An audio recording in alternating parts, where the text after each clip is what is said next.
Been watching season 2 of The Witcher. Finished. It's great. Oh, I haven't finished yet. It's great. So he doesn't like grunt anymore. It's sighs. They're like heavy sighs. Well, he heard about Roy Kent, and he's like, I can't do the same thing as Roy Kent, so he had to change it up. I have been enjoying it, though. Great show. It is good. Critically, it has been critically acclaimed this season. Yeah, getting some clout. First season, not so much. Fans loved it. Critics didn't. Yeah, I joke watched it the first time, But and this then time when I it's rewatched it, I though. actually really liked season 1 again, and then season 2 was more. I don't know. I don't know if it actually felt any different, but I was just fully in it. And now I'm in this sad, how long is it going to take for me to get season 3? Oh, too long. Maybe that's why I won't. Anna's only been allowing me to watch one episode at a time. I'm like, come on. Did she watch it with you? Yeah. Oh, okay. Yeah. Is it just because of Henry Cavill? Oh, that's part of it. It's a strong selling point. She likes it. She enjoys it. But Sure. Henry Cavill is definitely a selling point. I really like how he it's just such a stand for general nerdery, which is fantastic because, you wouldn't expect that out of someone so hot. And you get it with so, he's got his nerd corner with the Warhammer games and stuff where if he says anything, the internet freaks out applauding him. But he wants to be like Arthur Morgan in the Red Dead movie, or if they did a Red Dead movie. I don't know if there is a Red Dead movie. I'm sure it's optioned, but I'm just here for him living his best life, wanting to play characters from video games he's enjoyed. Right. I very much relate to that. Mm-hmm. If there was a Zelda movie, I'd be like, I gotta be something, dude. Right. Give me, I'll be one of the Rock brothers. Hey, brother. By the way, brother. Yeah, what's up, brother? I'm Alex. This is Luke. Hi. My brother. Hey. And it's time for another episode of Low 5 Gaming.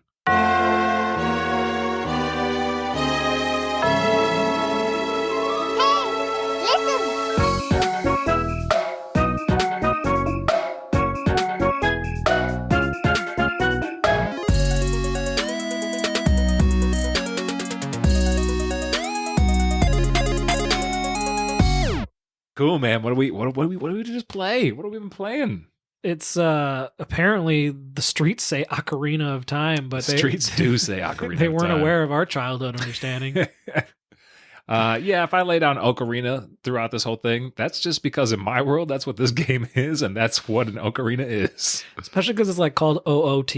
Right. Because Ocarina of Time, so that just kind of bleeds into the Ocarina, but it's Ocarina, I guess. Which is basically a flute-like instrument. Mm-hmm. Man, I didn't put it in the notes, but I liked playing the instrument more than I thought I would. But we'll get into that later.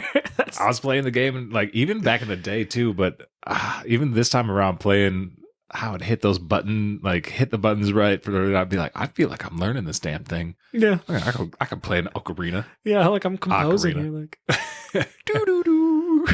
Doo-doo-doo-doo-doo.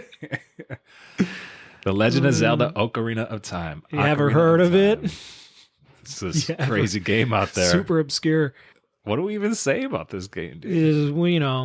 I'm veering more towards I'm not going to give you any type of new information on this game. I mean, you've either played it and you want to hear people talk about it, or maybe for some way you've avoided playing this game, and this is definitely a sell. You're going to want to play the game. It's great. And I think at the get-go, we should just mention that I think there's going to be some spoilers in this one. Right? Shouts out to 1994. We should do spoilers. 1996. Okay. So I mean, and that's why, usually we try and keep it pretty spoiler light. Every once in a while we'll sprinkle some in with a little watch out for the spoiler. Right. Especially if it's a big one. This one, I'm gonna say at the end we'll probably spoil the ending, so we won't do that at the get-go. We will do our little warning for you. But if you haven't played this game yet, awesome. You should play it. They're formulaic. You should check it out. It's there's nothing really to spoil. Right. We did that with Skyward Sword where there was sort of something to spoil, but in this one it's just, good guy saves princess. And this game was originally released on November 21st, 1998, with a re-release on June 16th, 2011 on the 3DS. So it was kind of a little bit of a remake, spruced up the graphics a little bit, and ported it to the 3DS, obviously. And then most recently on October 25th, 2021, so not too long ago, it landed on the Nintendo Switch Online Expansion Pass, which I believe definitely gave you the opportunity to pick this game back up and to rekindle the childhood flame of Ocarina of Time. And Nintendo, if you're listening, I'm the one person on the internet that's not really mad about the expansion pass. So maybe, throw us some love there. But I'm the one person who, like, I understand some of the flaws and I understand some people's arguments. There are better emulations on the internet.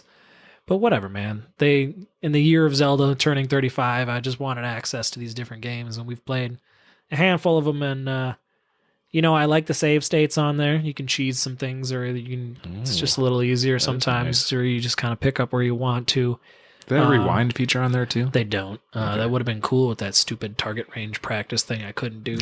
But, I wish you were lucky enough to swoop the N64 controller. I wish I could have played it on the native controller. Sure. But the way this game has been ported over to the Switch Pro controller, it wasn't too bad. So I didn't hate all that. So, a lot of the noise about hating the expansion pass, I generally get it. But, I enjoyed the opportunity to play this game.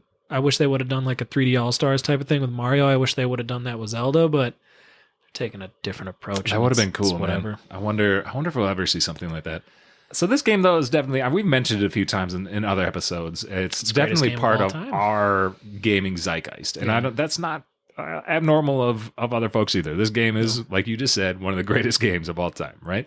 Especially if you're on the younger end of the millennials, I feel like this one definitely... Or is it the greatest game of all time? Well, no, Breath of the Wild probably beat it in my heart, perhaps. But, no, this is the reason, part of the reason I'm super obsessed with games. I believe it's the first game I ever beat.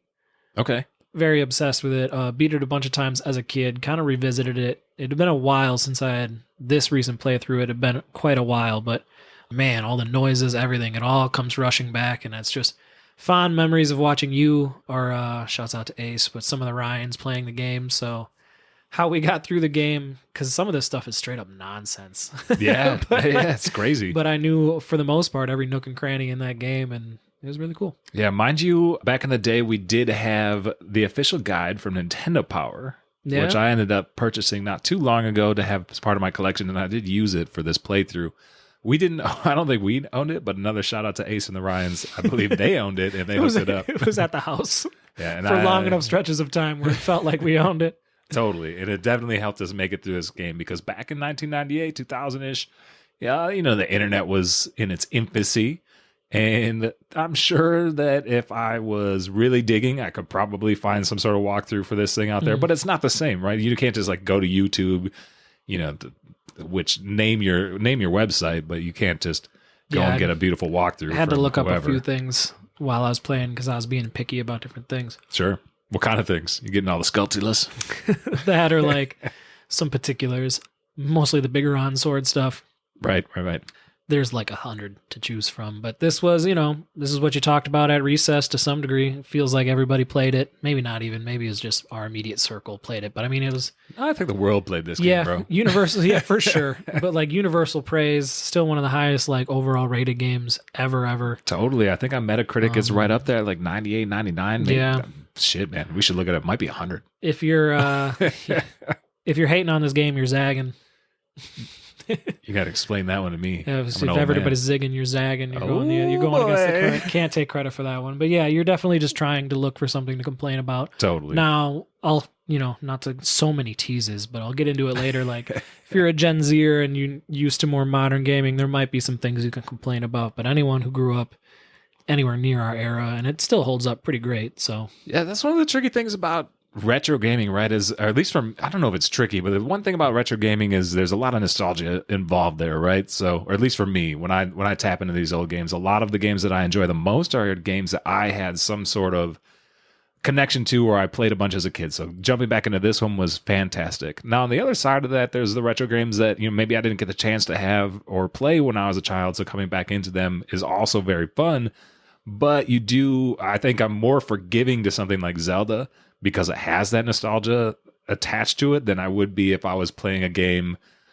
Oh, I don't know. Like if I were to pick up Banjo-Tooie or something that I played. Well, that's not the best example. If I were to pick up a game that I hadn't played in the past and I didn't have that same nostalgia, I might not be as forgiving to the old controls or the old graphics, or the old gameplay as I am with Ocarina of Time. Hey man, people make fun of Busby for being one of the worst games ever.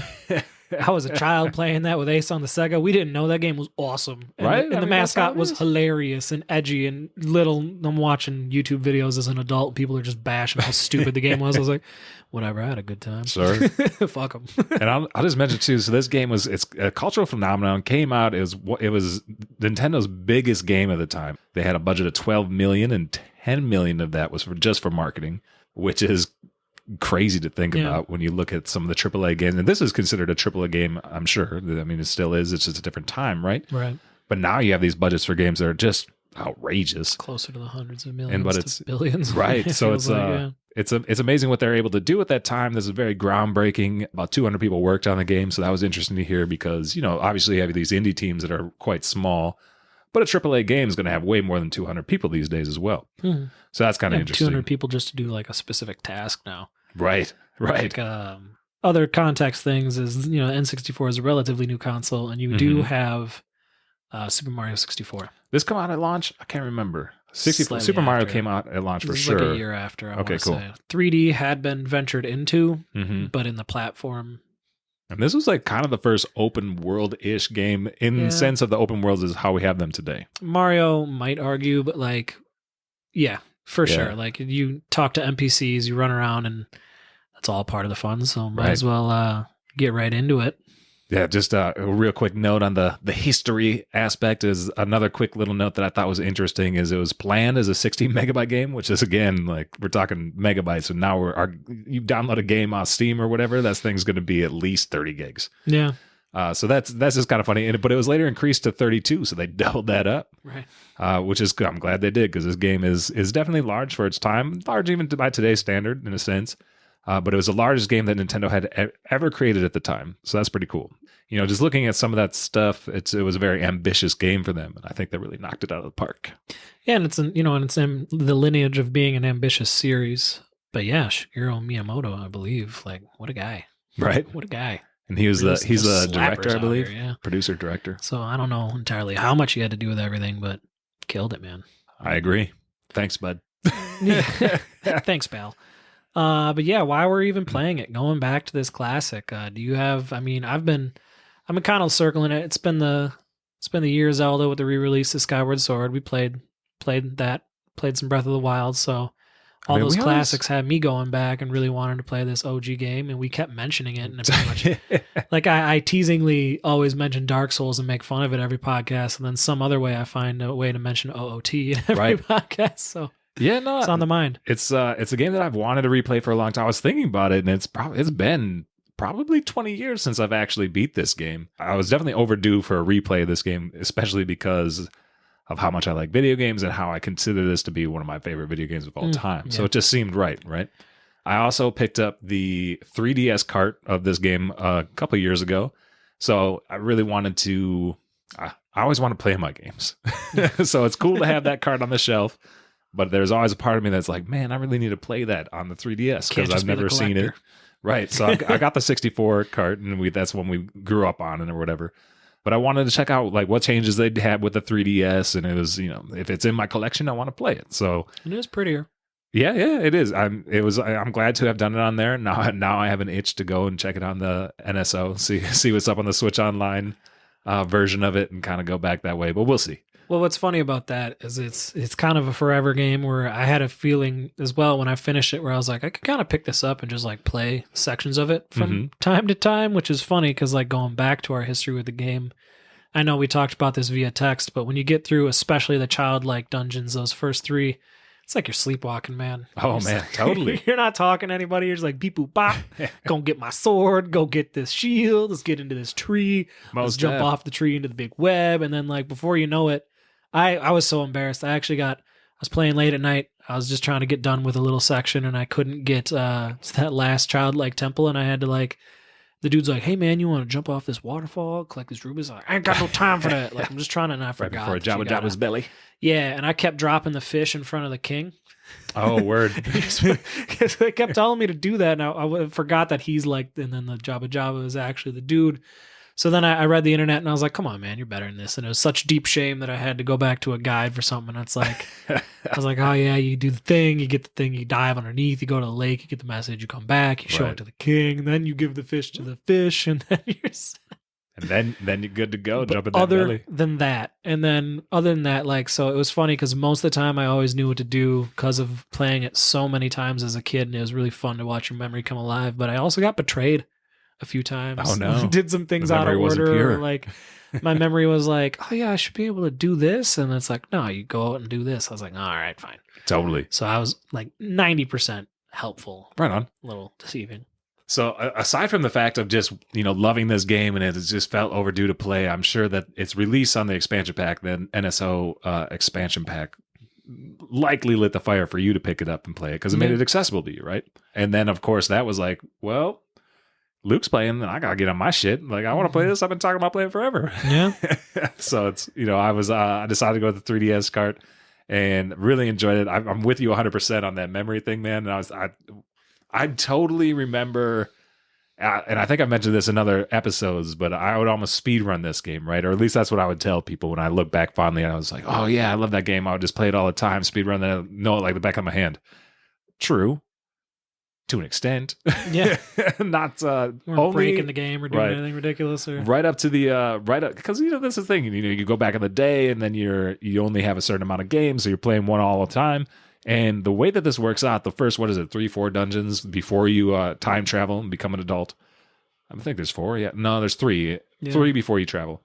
But anyways, those 3 dungeons you can knock out in that beginning part of the game. You can knock out in a solid 3-4 hours, 4 to 6 hour stretch, or whatever. Yeah, the point is like you can do it, and especially if you know what you're doing, you can really knock that out in an afternoon.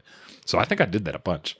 Because I remember doing those levels over and over and over again. And when I went back into them, I didn't need the guy. And I was like, oh, yeah, fuck yeah, this is going to be great. I'm going to just murder this game. Yeah. And I did. But then, like, once I got to an adult, all of a sudden we started hitting some different temples. And, like, you hit the forest temple, the fire temple, ice cavern, water temple, so on, so on.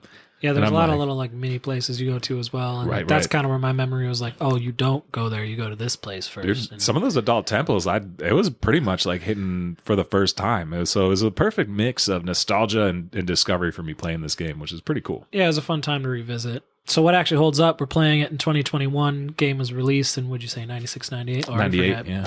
So we're playing a game, 20 years plus after it was released. So will it just be...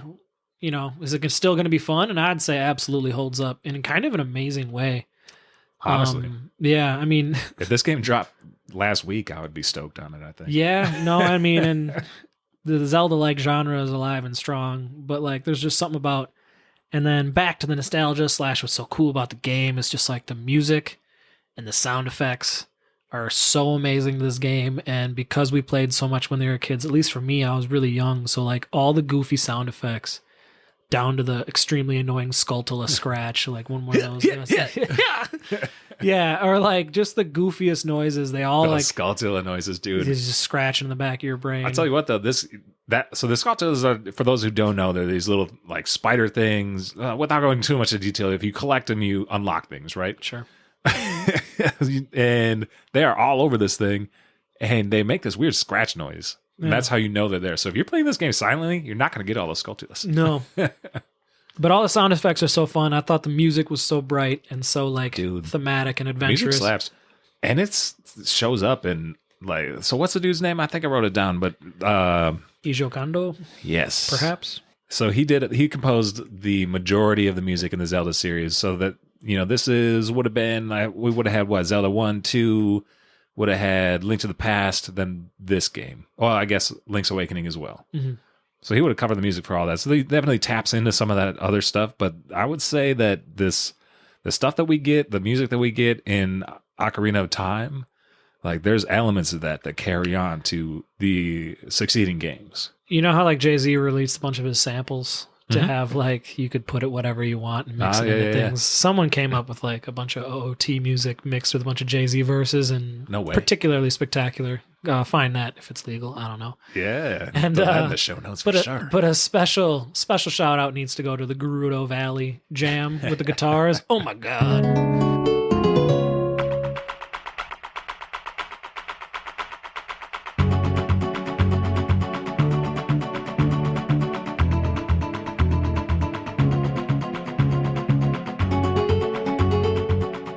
I'd listen to that one straight up. Dude, if it strong was Gypsy King vibes. Oh my God, love it.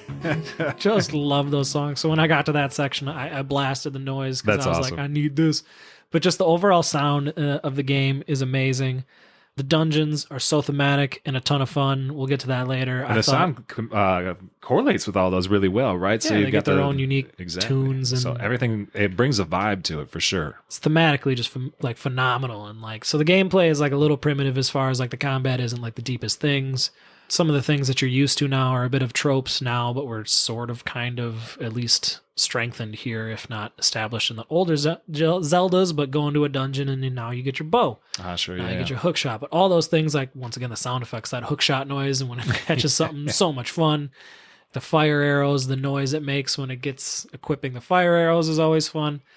So yeah, the gameplay pretty much holds up 100%. Yeah, I mean, just going off on some of your equipment, it's just so like the equipment in this game is just so iconic when it comes to Zelda and Link's equipment in all the different series, right? So you mentioned like the hook shot, then you got when you're a kid, you can throw your boomerang. I suppose we should probably mention that this game is split between yeah.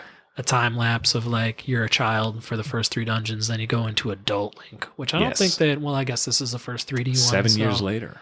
Yeah, so you get you get different equipment and your character looks different. And I always thought that was really cool as a kid, and it's definitely still really cool now. It's a really gnarly mechanic. It is pretty sweet, and you can use your ocarina to travel back. You learn like different songs throughout, and you can travel back and forth between time. But the whole idea is that, without going way too much into the storyline, essentially Ganon is the baddie that is in all the Zeldas that comes in and fucks shit up. Yeah, right. Comes in and fucks it up. Basically, Zelda, like, you got to kind of save the Zelda trope thing going on. Zelda stuff, you get it. Zelda stuff, but to do so, like, basically, Link's not ready.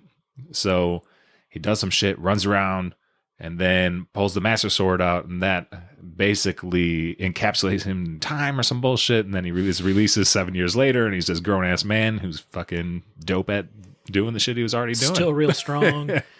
The Ocarina, like I mentioned earlier, is a ton of fun to play. I feel like the Zelda games have always tried to recapture the magic they had in this game with different instruments, and they all, like the composer. We played Skyward Sword not too long ago, and they've got a harp in that one. I hated that. Yeah, but harp is stupid. It was like Wind Waker, you're a composer.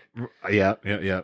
With the harp, though, I thought it was cool, but it made me yearn for the Ocarina. I was like, dang. Like, I just prefer to be doing that. So doing that in this game, hitting the button combos to make the songs work and all the things. Oh, I enjoyed that, and I take a special pride in remembering some of the combinations or rhythms. Have you?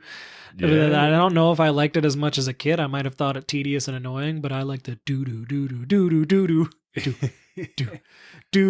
do. And it's like all those songs, just like they're once again, all of these memories are so ingrained. They're so great. Like there's no way to smell these games. Like so the Karaoke Forest song, like they're all really good, and they definitely tickle your brain. You're like, oh man, like I remember that tune back in the day. That tune's tight now. They say that smell gives you the most, like sparks the most intense memory, but until we get some smell-o-vision, don't even know what some of these smells would be like in this game. Oh man. But because we don't have that, just the sounds, even more than the visuals, just the sounds are so cool. Whether it's Link's screaming his little like sword thrusts or whatever, or it's throwing that boomerang or hitting that ocarina. Yeah, tight shit. Or dude, you get to ride a horse in this game. That was pretty tight. Eponia's pretty sweet. Eponia's real cool. I remember that being real fun as a kid. Although, like, I will say that there's not like a ton of space of which you can actually use Eponia. Nah, it does so there.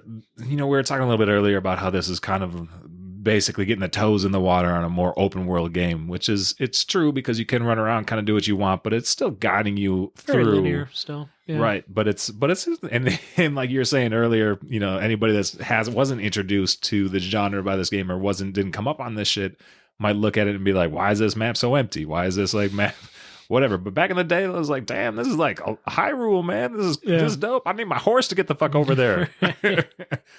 Nah, it was to some light criticisms, but doesn't hold up. You talk to a Gen Zer. I had one specifically tell me that like he was like, it was just kind of empty. So that was a very real thing that someone actually said, and I was like, it was the first one, bud. Which is hilarious to think of. Only 200 people worked on this, bro. Right. But it was like games before this, like try to get into the mindset. Games before this were 2D for the most part. Mm-hmm. And given that nature, for the most part, like you never could just stand still. Sure. It was like you could run from place to place, but there was always an enemy coming your way.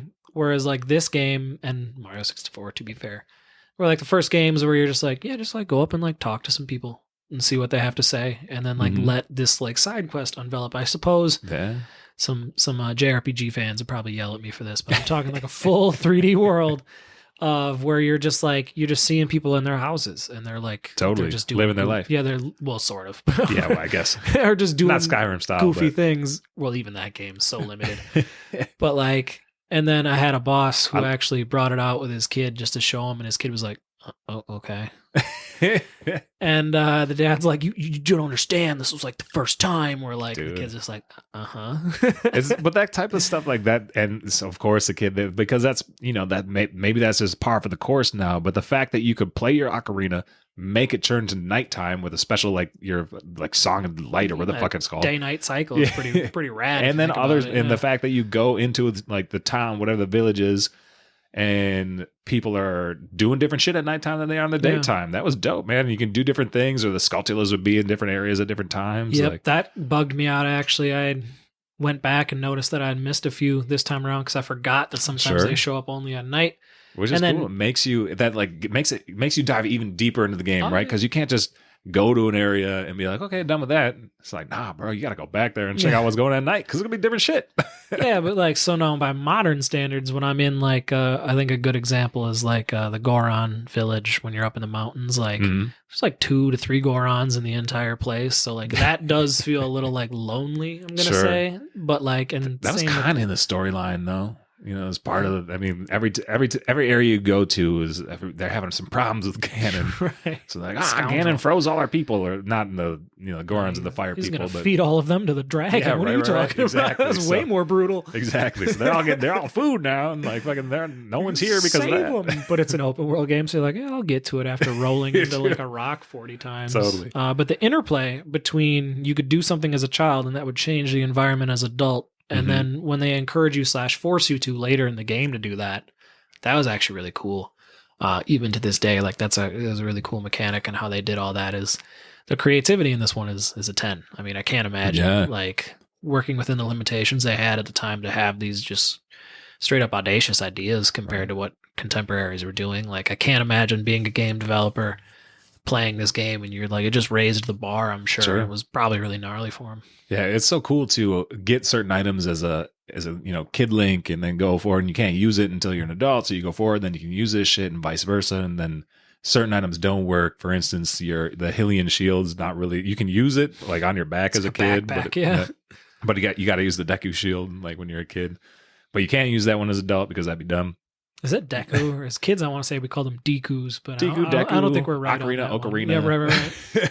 Tomato, my made-up world. Yeah, I named my character. That's another thing, man. Like a lot. So you read everything in this, right? So people aren't speaking to you, and that's pretty typical of Zelda games. But the problem, and it's not a problem, but the reason that I mispronounce so many things in this game is because that's just how I read it as a person. You didn't grow up Japanese. There's that too. But so like that's how I read it. So in my having this game be such a strong part of my life for so long, and not necessarily because I was consuming media on it, just because I was playing it. So like a lot of this stuff is just ingrained in my head. Hence Ocarina of Time versus Ocarina of Time. It sounds better anyway. Yeah, but some of the side quests were cool. I like the mask swapping. And, that one was fun. That's a precursor to the really coolness that is Majora's Mask. And then the quest for Bigoron's sword. Definitely needed a guide for that one. Kind of forgot. But that was the stuff that was really fun to poke and prod and figure out as a kid. Totally. And that gave the game legs too, right? So that's the type of stuff that you have this game. You've got about 10 other games. There's a lot of games still. But the thing is you're going to beat this. It took me, I don't know how to check the time, but I would guess it probably took about 25 to 30 hours to beat this game, maybe a little less. That's what it clocks in on how long to beat. Yeah. And I think that's generally what mine was.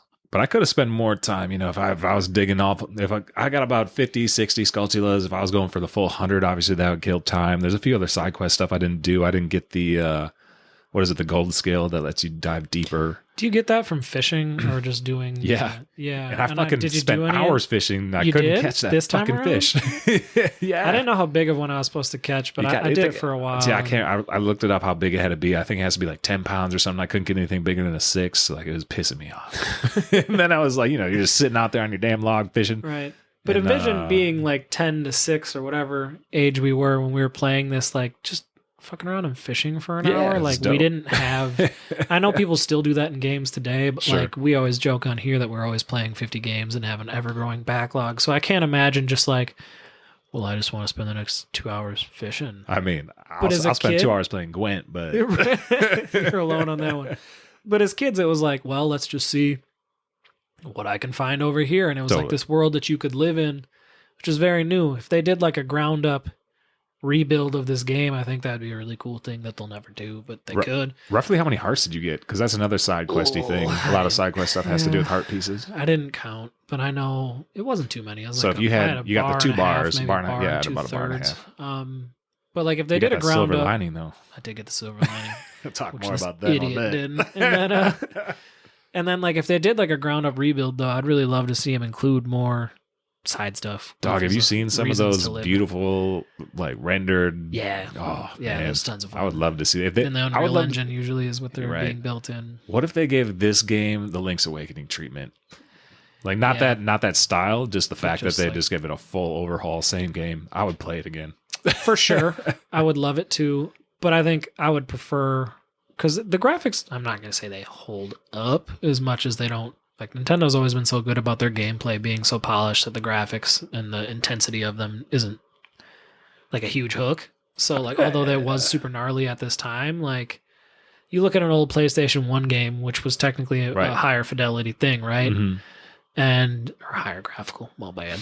But you look at those games and when you bring back like an old Metal Gear Solid game, and you're like, this looks hideous by today's standards. But like that was way better than this, whereas this, like, because the gameplay was always front and center, I feel like they hold up better. But yeah, I just want to live in that world some more. And if they redid it all, I would play it too, because it would probably give me fun feels. They have to keep the old sound effects though.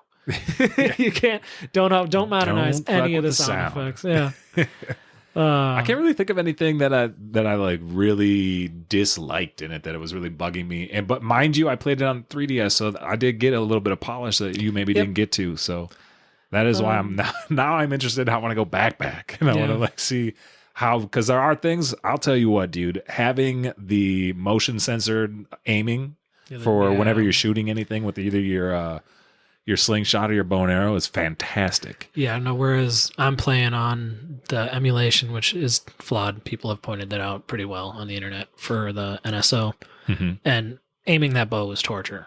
Yeah. Just torture. I've heard. So like, specifically... You had a hard time on the 64 doing that shit too, though. Did I? Back in the day. Who knows? I do. Who can say? I was so young. And your memory is clearly tainted with saltiness. This is because I was so I prided myself in my bow and arrow skills back in the day. No, when you have to do that target range to unlock the big quiver, I kid you not, I spent like an hour and a half, 2 hours. This time around? Yeah, maybe not that long. But it was like, I was yelling at the TV and I was like, what are you doing? Nah, I don't need more arrows. You never run out of arrows. Like 20 arrows, bro. Yeah. Well, I just mean like, you're talking about the shop range, those shop deals? Or are you talking about when you're riding the horse doing the horse, shooting the targets to unlock a bigger quiver? I just couldn't do it. And then like I was taking forever, spent all my money. And then I was like, wait a minute. Like the only reason you're doing this is because you couldn't. And like you never run out of arrows as far as like in the game. And that's like another not critique, but like sometimes you unlock stuff and you're just like, I figured out my critique. Cool. I now have more arrows. Like I do wish there were some more incentive for me to dig and scratch and claw. You open a couple treasure chests in this game, there's a fucking heart, and I'm like, are you kidding me? Or and this is my critique, dude. I don't really care about the heart because sometimes I want those, but I've been talking about these sculptural things. I think once you unlock like 30 or 40 of them, you get a bigger wallet. You get to hold 500 rupees. Yeah. Which is a nice upgrade from your 250 or 200 or whatever it is, right? Yeah. But here's the thing. What do you buy in this game like ever? Magic beans. Yeah, they'll drain that's the you. only thing. Yeah. That's the only that was the only main purchase. And if you really want to fucking buy that magic beans, just run to that weird spot and like by the castle and break all the pots and fill up. Yeah. There's no like the money thing is like infuriating. And then I'll do some weird like little side thing, or I'll find some cool little spot. I'll open up the treasure chest and it'll be like 100 rupees. And I'm like, oh, that's dope. Oh shit, my wallet's maxed. Yeah, or when you give the running guy that mask, he's like, here's 500 rupees. And you're like, I have a child's wallet? Right. Here's a bunch of rupees. And you not only do you have a child's wallet, it's already full. Yeah. So I'm like, thanks. And then I have to go pay back the mask guy. And I'm like, I lost money on this equation. Yeah. And I don't think that deters from the game. I do remember being way more stoked as a kid when I got the bigger wallets. And I think it plays actually in Majora's Mask, and we'll have to revisit this late when we play that, but I think money matters more in that game. Because I don't think money matters at all in this game. Rarely. And it's, yeah. And you get it everywhere. Yeah, like, it's all over the dungeons, and it's like, come on, man. Like, I don't need any more rupees. Give me some more hearts. Yeah. Or like, But yeah. I mean, like, that's just, if we need to do a critique, I would critique the wallet. Fully hold up. It's that. But the combat's fun. We're about to get into the dungeons and the bosses right now. So without further ado, like one real quick thing about the. I said without further ado. Oh yeah. No more ados. What's your quick thing though? The combat is based after like the samurai fighting, which I think is pretty dope. Oh, never knew that. All right, fine. That's pretty cool. But yeah, the best the dungeons this game. You got some Skyward Sword stands out there, and they seem just like people who maybe haven't played Ocarina of Time because being that Skyward Sword has the best dungeons of the series or whatever. Yeah, or they just like love the linear. They're beautiful.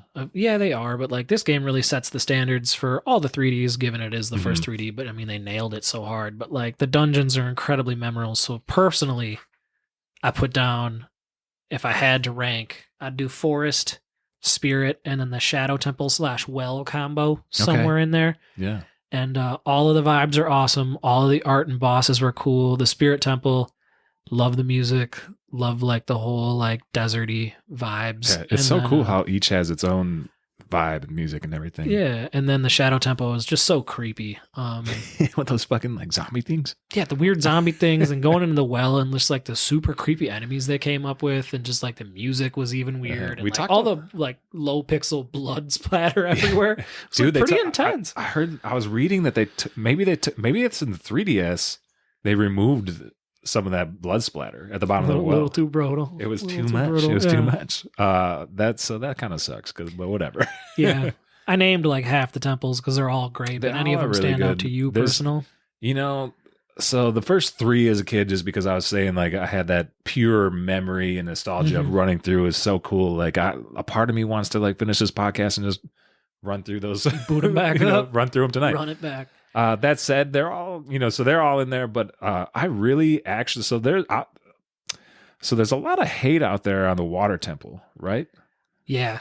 And I sent you a text that I ran into one issue that was infuriating, and I already forget what it was, but for the most part, I think it's a little overblown. People are a little too picky. Granted, I played on the 3DS, so that there's some signposting that they polished up to make it a little easier, I think, because I didn't run into too much trouble. There was one deal where I had to backtrack for a key, but that's pretty par for the course on a Zelda game, right? Yeah, this one's a little totally tedious, but it was also kind of cool with the different water levels and everything. The ambition was there, right? Right.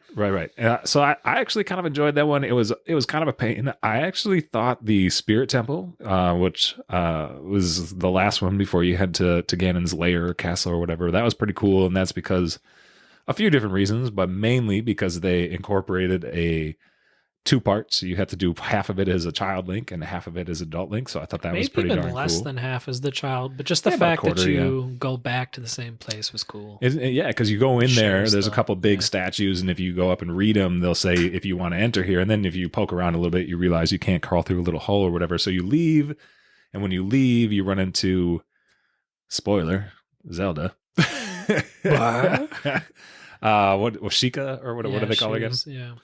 But anyways, she gives you the little tune so you can warp back to the desert and later, so you can just warp to the Temple of Time, and then as you can come to why back. they've never just let you play as Sheikah or had a game. I think they did They have should a make game. like a spin-off series or something. I think yeah. they did, and it was by the Metroid Prime people. Oh, really? There was some sort of thing I read where they did have a game by one of those studios that got shelved for some reason. I'm Interesting. like, oh, that was actually a phenomenal concept, so that's a bummer. But you were saying. Yeah, so that one was really cool. Let me see, what else? I don't know. The Fire Temple's like the That's only one we wild. haven't mentioned, and it does have some cool things in it. Fire I like the Temple is colored cool. tunics. Did you revert back to green, or did you? I usually revert back to green. I was always really weird about it as a kid, and then as an adult, you get the gloves in the Spirit Temple that have a red trim. So then You add you that have with a to mirror go- shield, and it looks pretty good. yeah, and then you get your red tunic with all that, and you look great. So the blue tunic lets you breathe underwater. The red one protects you from extreme heat, and the green one's is your standard. yeah, The ice craft was pretty cool. I thought that like looked really cool. fun mix up. Yeah, they're all dope, dude. Being inside Jabba Jabba's belly, that was like a tough one for me as a child, and I just it was fun to be back in there. And then just all of these dungeons do a great job of just tickling your brain with the puzzle work, and all of them have great puzzle work. I think that some of the and all have really great bosses too. They're all polished. It's hard for me to pick which ones would be It's the hard best. for you to beat the last boss. Is there one complaint in this game is that they should make a little kid gloves version for Alex and Pig Ganon? Whatever, dude. I took it down. I read the credits. Is it 4 tries, 5 tries? Get out of What a here. nerd. Oh, get out of here. So I was playing this game this morning. God, I beat this game as like an 8-year-old, and this grown man I be beat it back in the day, screaming in his too. living room like, if everyone stops talking to me, maybe I'll actually be able to beat this guy. I beat this game back in the day too, bro. But I did just beat it today prior to the podcast, and I woke up early in the morning so I could finish both the Spirit Temple, all the other bullshit that I wanted to take care of, and then Luke's going to come over so we can cut this audio. And I was right at Ganon, right? I messed it up. Turns out I should have got that silver lining on my hearts from one of the Yeah, fairies. the last fairy fountain you get. That would have been helpful. Yep. But I rolled into the fight against Ganon with 2 fairies, which when in bottles or whatever, and so when you die, that will replenish all of your health. Does it replenish all of your health? Yep. Oh, it In does. this game, Okay, it cool. does not in Breath of the Wild. or It does some in of the 3DS others. as well, so I wasn't sure if that was a new thing or not, but I couldn't remember. But anyways, I rolled into the fight with that. I tried taking him down with the hammer to the tail because you lose your Master Sword for a little bit. Anyways, I died. And then Luke shows up, and I was like, dude, we got to grab lunch. And then I'm going to beat Ganon when we get home, which we A did. belly full of tacos did not give the man the strength he needed. Oh, I was going for it, though. And I tell you what, I messed up because he did beat me fair and square the first time around. And, just sometimes that happens. That's We all should right. He's the mention- final boss. Mild spoiler, but once again, 1998. Go whatever. Mild spoiler here, but like he has a second form. And Yes. it's this big, Yeah, piggy yeah. looking monster, which I think is a throwback to the original game. You fight like I think so, Ganon. He's a too. big piggy monster Yeah. looking thing. Yeah, so that's like his purest evil form or whatever. So I had no problem which is like a pretty cool battle. You have to do the thing. Oh, dude, that's what I did want to mention. So what temple is it where you fight Shadow Ganon? Oh, that's a forest temple, and it's super dude. cool where he comes out of the paintings. Yes, Once that again, boss, the that creativity was on this dope. game is at a 10. So before we go into my public shaming about how it took me 5 times to beat this fucker, Shadow Ganon, I beat him on my first try. That was dope. I had a couple friends. I actually have a few homies that have been playing this game alongside with us, which is kind of cool. And everybody kind of had trouble with Shadow Ganon, but not me. I lost to him, but those texts have been deleted. Doesn't matter. But Shadow Ganon, I want to shout out to that boss because that was really cool. He comes out of these portraits, and you got to go around. And you got to shoot him with a bow and arrow, and then you got to Super like creepy. do so. And yeah, Like- it was like really just kind of creepy, cool. It's like 6 or so identical portraits, and like you see like you got to catch. You got you to see spin him around. charging in Yes. the portrait, and then Right. eventually they have like a fake one come in too. Yep. Some of them And turn it's- around and shit. Yep. Yeah, it's Yep. really, really cool. That one's cool. And then I think we should also quick before we go into the final boss Ganon mode, just finish up talking about what we already finished. talk. Now we got to shout out to Shadow Link. Oh, So fuck Shadow Link. Ganon That was and Shadow impossible. Link, right? So Shadow Link or Dark Link, I guess. But Dark Link was a fucking pain in the ass, man. Killed me. I forgot. brutally. I got through it, but I was throwing everything at him. I was using my magic spells. You're supposed to, yeah, that's like the best way to do it. And like the internet tells me all these different ways that you're Dude, supposed to do it. I actually did look up because none of them worked for me. And I Right. just had to like cheese it until I finally won. And I think part of it has to deal with there's like some weird lag on the NSO. And that made the Ganon fights kind of hard because you have to hit the beam back and forth, Yeah. which I did with a cup as a kid when I beat Ganon as an 8-year-old. Or a bottle. But that's why I forgot you could do that with a bottle. Yeah. It was always kind of fun. It was roll. always kind of fun to whip out the bottle and knock them back and forth. But the lag made it kind of hard where I kept getting hit, or the timing was just really stupid. And that was frustrating. But in the Shadow Link, I just felt like I couldn't do anything, and he just kept smacking the mess out of me. And I had collected a lot of hearts by then, like a lot of, so like, and his health literally reflects his. So like, pro tip, don't collect any hearts until after the water temple. I think the thing is you got to hit him right as he's about to attack you or whatever. So when he's about to swing, you got to swing. It's not too different than actually a lot of the enemies in this game. Man, whatever. He crushed me. It's a timing thing, and it's a pain in the ass, that's for sure. He was hard as a kid, and he's probably the hardest enemy in the entire game. Yeah, that is. Well, I don't know. Ganon was kind of hard, dude. For you. You want to give me a little bit more of a berating on the whole Ganon thing? How'd that go down? You just, you're losing your temper and you're yelling at everybody in the house. Everybody's talking to me. If I just had some peace and quiet, I'd be able to beat this boss from 30 years ago. There's a lot of pressure. Yeah, no, and he's cool, and you got to hit his goofy rainbow tail, which is hilarious. For the record, I went into this fight with 2 fairies fucked up, saved, and then they restart you. When you died, you hit save, which is the silliest. Right, well, that was a mistake. But I was talking to you and talking about what you never got the silver lining. Oh, didn't have the silver lining heart, so I had to go back into that. After you save, they take away your fairies. So I go in there, no fairies in a bottle, no silver lining on my hearts. So I basically beat hard mode. So fuck y'all. No, all one person making fun of him right now. It took me 5 times though.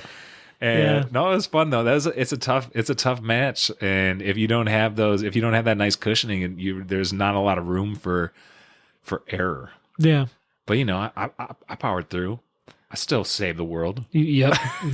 And then this game does the classic Zelda thing, which they hold to this day with Breath of the Wild, where there's no post game. Like they just bring you back to. They don't even let you save. You get that title screen, and then it doesn't freeze, but you have to basically turn off your system. You're right. So it would be cool if there was something like, they don't even do it for Breath of the Wild though, but the bosses, Master Quest though, right? All the dungeons were so thematic and cool. The bosses were cool. We talked about Phantom. We talked about, a bunch of Ganon there, Dark Link, but one guy you wanted to shout out with who? Bongo Bongo? Oh yeah, it's hard to, when you're on the spot, to remember all these. These boss fights are super cool. Bongo Bongo's fun. That's another one. Creepy hand drum. He plays the bongos. You're on top of a giant drum, so when he beats, your character jumps. Yes, you got creativity once again, just on a 10. And looking at the physics and mechanics of it are just pretty impressive, because you gotta he attacks you, you gotta shoot him in the eyeball. He's got these 2 big hands, and in the middle is an eyeball that's hidden, but then it shows up. You shoot it with the eyeball or whatever. But when the hand slaps down, Link jumps up, and that will mess up your shot. Stuff, yeah. Oh man. No, and even that looking dragon at was tight too. Pictures in the guidebook, or just the official illustrations online, all the villains are so cool. They are really cool. Even the tentacle dude, which is kind of lame looking boss, in theory he was pretty cool, and the way he played was really cool. That would be the water temple boss. Is that Barnade maybe? I think so. He's before Phantom Ganon. He'd be after. And then there's the I think it's Morpha. Weird. And then you're right. Yep. And then the Fire Temple Dragon was probably, he was a cool boss, but pretty easy compared to some of the other ones, but still dope. Yeah, and probably the least imaginative as well. It's it's a dragon. Yeah. But he's still cool. But if we're talking about 2 witches are pretty dope too.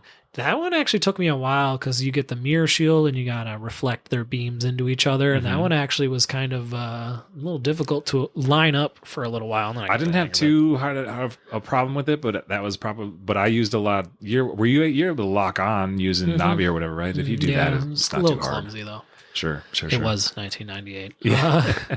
And I think that was one of the first Z-Locks, the Navi, who I can't believe we haven't made fun of her yet. Just, hey, listen! You're going to have to add 50 of those in there. Add some sound effects in general too, but I don't think it was in your version, but in my version, they added, if you've been playing for over an hour or over 2 hours, she will start beeping at you, and you got to listen to her or whatever, and then she's like, consider taking a break. And it's no, bitch, I ain't taking a break. They definitely did not have that.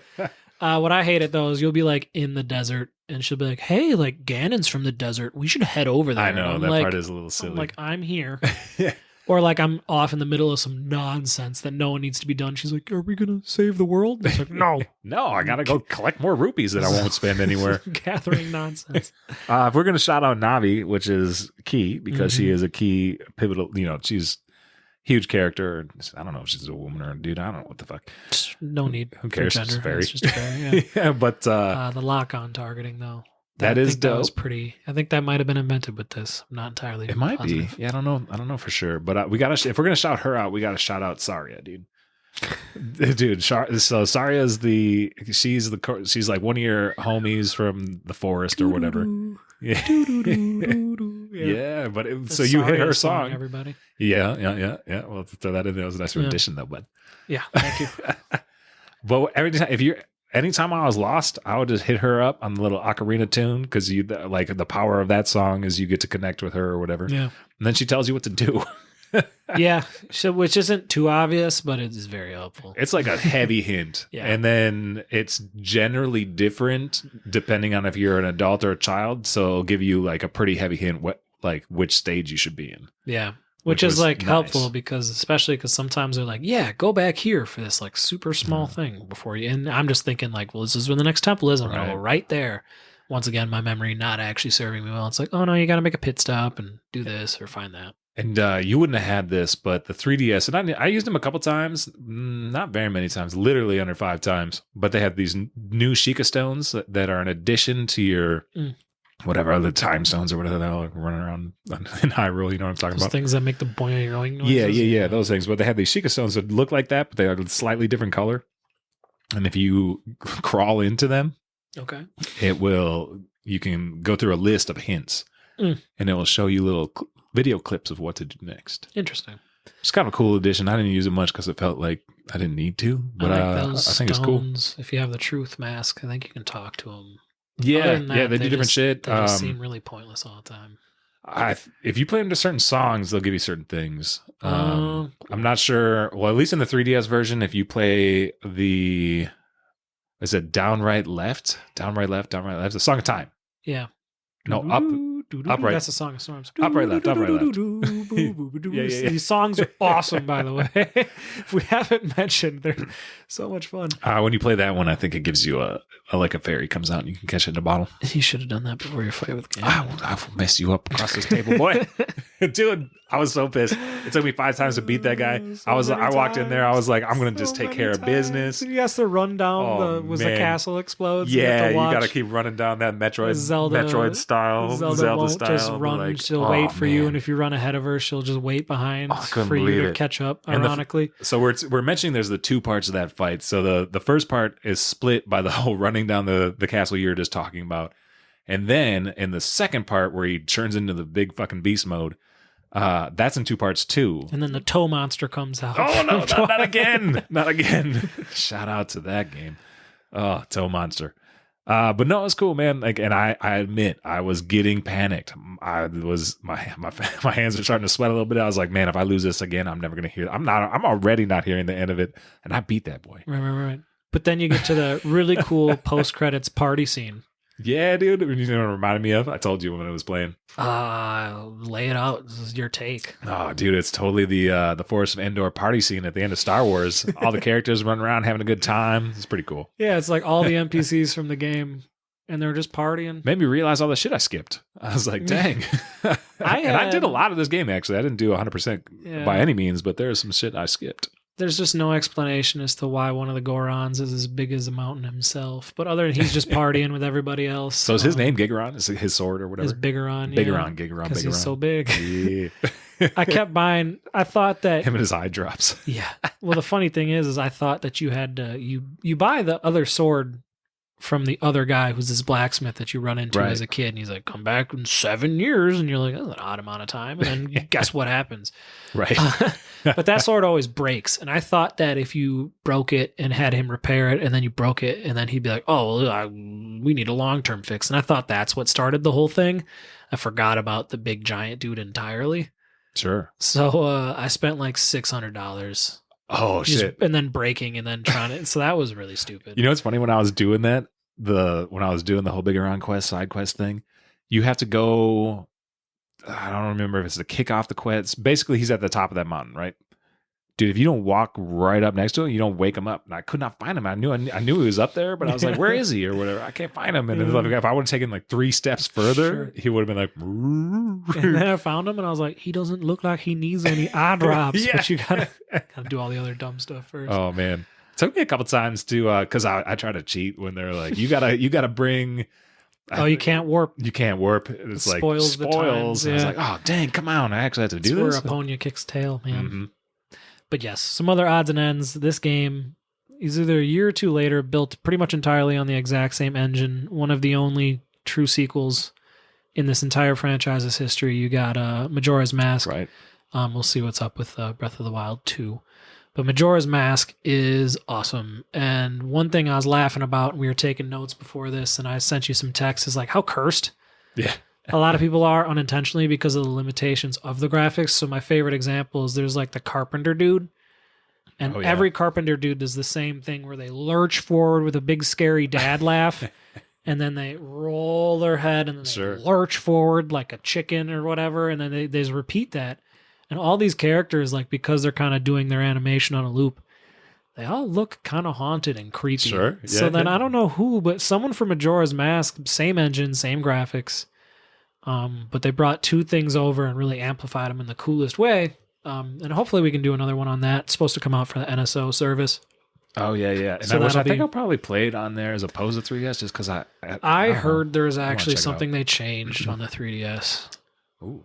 For the Majora's Mask? Where people are really mad about it. Interesting. Yeah. So you might have to Maybe I'll play it on 64. That would actually be really cool. But they leaned into 2 things. One, which is just the extreme creepiness. And they did, it's like the closest this game series has ever been to like pure horror. And you got the moon crashing down and destroying the earth, and you're on a time loop. We'll get into all that later. And then 2, they really leaned into like what they kind of started with the masks, but the masks actually do things. And it's just super cool art, and people have taken it and ran with it. Whenever you're on like Reddit or anything, there's always like really cool Majora's Mask art, and like I'm not one of them, but the creepypasta folk out there have done tons and tons and tons with the Majora's Mask. So this game has that follow-up to it, and it's just so cool, and I'm really pumped for that, because I've been trying to get through the Zeldas. Tragically, I can't play Twilight Princess anywhere. And looking for a Wind Waker port as well. But everything else I've been able to get pretty good access to. Yeah, it's cool to knock those down. Any final thoughts on Ocarina of Time, dude? I'll let you go first, if you do. Oh, shit. I don't have any more. Oh, okay. I just enjoyed this game thoroughly. And I enjoyed the fact that because this was put out recently on the expansion pack, NSO expansion pack, that so many people are playing it again and revisiting it. I think it's super cool. And everybody that I've talked to that has been replaying it, granted they're all in my age demo. Shout them out, dude. Just shout out to John. John is who also shout out to John for our beautiful show art. But he recently took this game down. Had a great time playing it. Shout out to my buddy Steven, who's been working it through. Steven still got to beat that shit though. What's his pirate noise? There you go. But it's been cool. And then you obviously, so those are a few people that I know for sure have been playing it, and I guarantee that there's multitudes of people playing this because of NSO. But I think it's super cool, man. It's cool that it's back out there in the zeitgeist. It was a perfect time to jump in and play it again. Perfect reason to pick up the 3DS for a while for me to do that. And it was quite the treat. It was a treat because this is considered, I would still consider this to this day in my top 5 video games of all time. Same.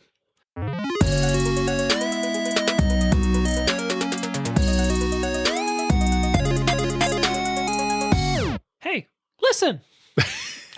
You got any unsanctioned sponsorship messages today, bud? Fish tacos. Fish tacos in general. Yeah, shouts out to John Rosemeyer. I never order fish tacos, and then I felt emboldened to do so because pescado. It's really good, man. I was a big fan of that. And then lamb. We talked about eating lamb. Americans need to eat more lamb. This podcast unofficially brought to you by the Need for Lamb. The Lamb Growers Association Union. Have you been cultivating lambs? No? Get on it. We want your lamb money. We'll tell people about your nice lambs. Right. Are you a butcher listening to this podcast? Are you a butcher who likes video games? Right. Please wash your hands before using my controller. Right. And let's enjoy some nice pescado tacos and lamb. No, fuck the tacos. Actually, we could have lamb tacos. That we did. I'm saying fuck tacos. the fish. Shout out to fish. Yeah. But let's go But lamb. not fish fans. But let's get like some Gorons and roll out of here. I like that one.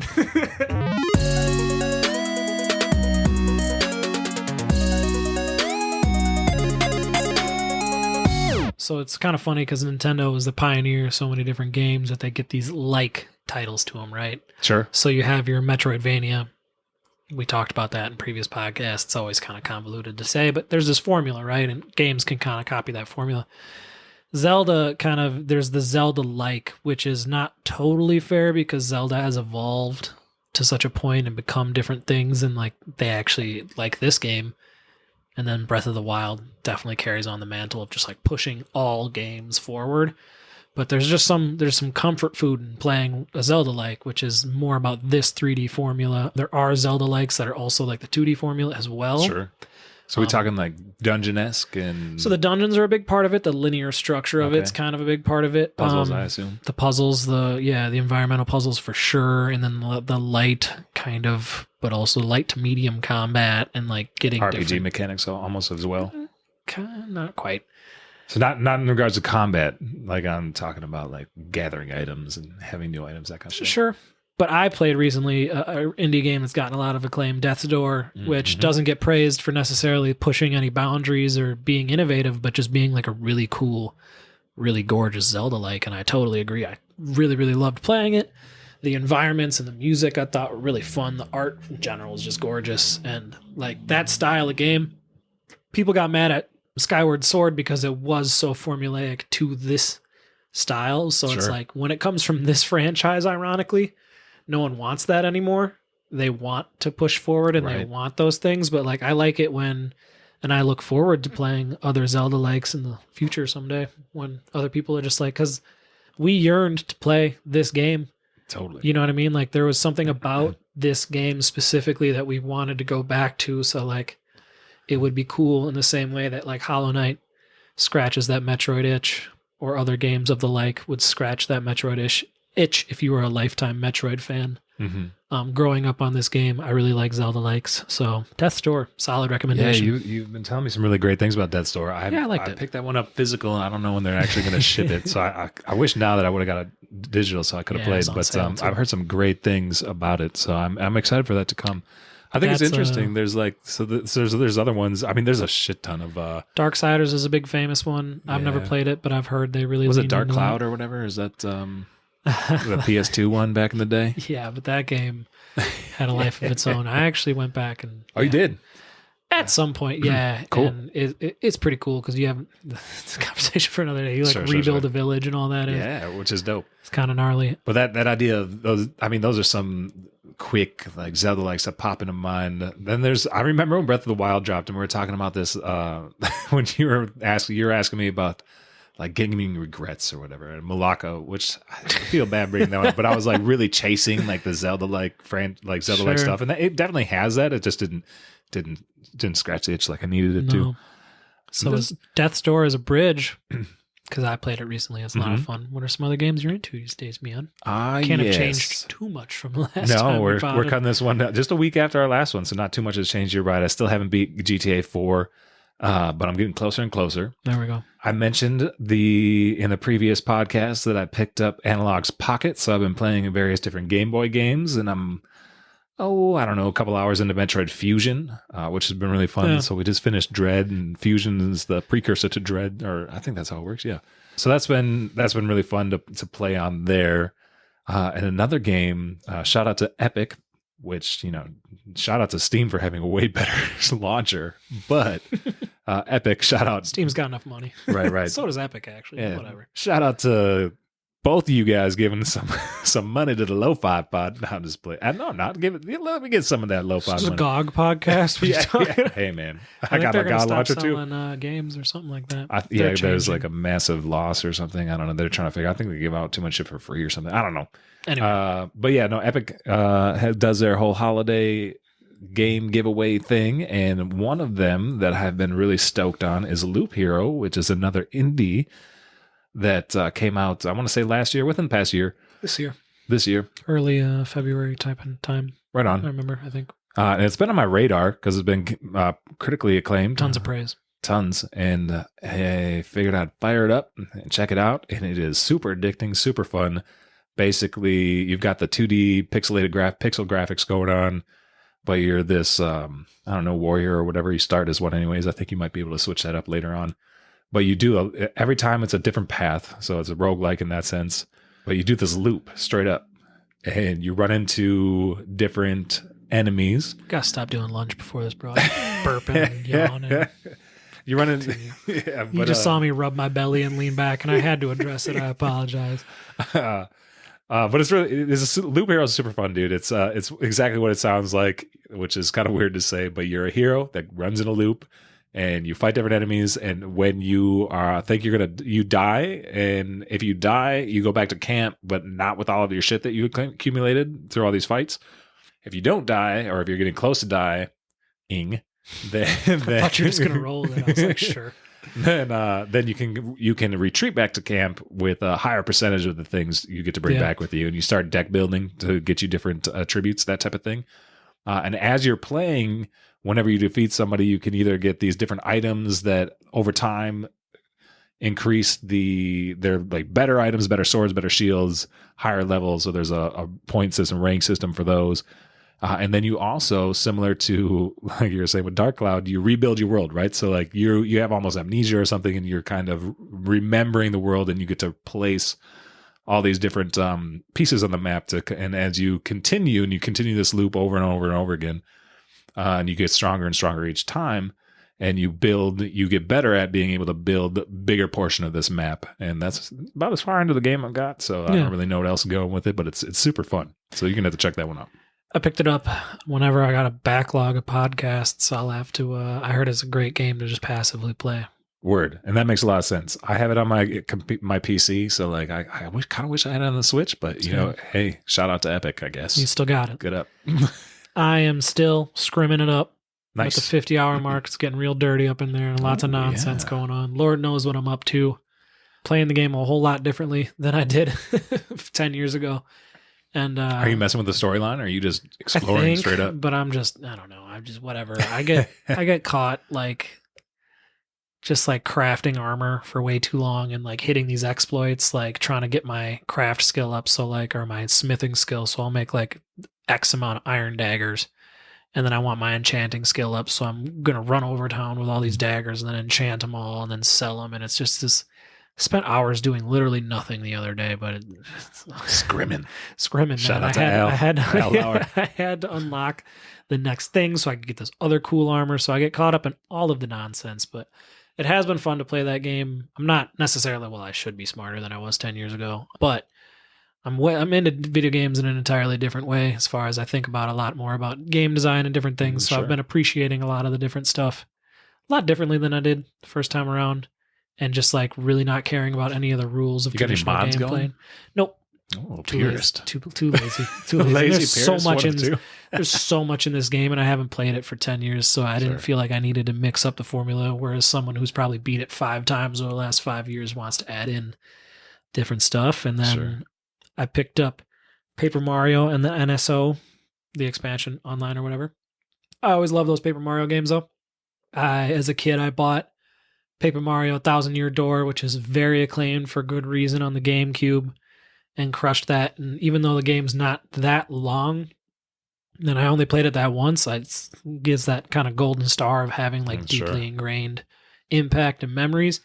But one thing I'm noticing, both playing the new Switch Paper Mario and Super Paper Mario 64, is the writing has just always been hilarious. Oh, sure. So like I've been trying to like be alert of stuff and screenshotting them before I just like just move on with the dialogue, because sometimes they'll say some stuff that I think it was Koopa, or I'm fighting some sort of boss and they're like, yeah, we're so cool. Or maybe it was Bowser and he's like, they're going to call the sequel Paper Bowser. And I was just like, man, they're like so self-aware and they're just cracking these dumb jokes and moving on. So I really like that game. I've been enjoying that. Did you beat the one for the Switch that came out? I did. Oh, you did? It took some time. I don't love the combat. The environments were gorgeous. The gameplay was cool. It's just the combat. Paper Mario is just like, It's weird, man. They have this history of just being your classic JRPG style where it's just a turn-based and kind of flat. Sure. But they do it where it's like when you land on the enemy's head, if you press A, you'll get like an extra thing and be able to do another bounce, or like flick the joystick this way to do that. And I think that's actually where it peaked. And then through the Wii and the Wii U, and then with the Switch, they keep trying to like innovate, which I respect. Sure. But it's not what I'm looking for. Right. So like the weird spiral puzzle thing in the new game was cool, but really annoying once you actually got into it. But that's been really cool. And then on sale, I picked up Slay the Spire, and awesome game. I'm not pushing this one on me. I have been pushing it on him. It's not a card. It's a card game, but it's like a roguelike, and it's really cool. And you build your deck with each run. It's not like over time, so it's really cool. You build up like these different synergies. You just start to learn the strategy as you continue to play, and it's really been gratifying. And if the wife be watching something on the TV, or if I'm watching football and all the time they spend with commercials and trying to sell me beer and cars, it's a great game to play during that. So strong recommendation whilst it's on sale. Tight. Yeah. Probably be off sale by the time this goes live. Yeah, I thought about that after I said it. And I was like, they don't need to know. So whatever. Cool, man. I think that's a wrap.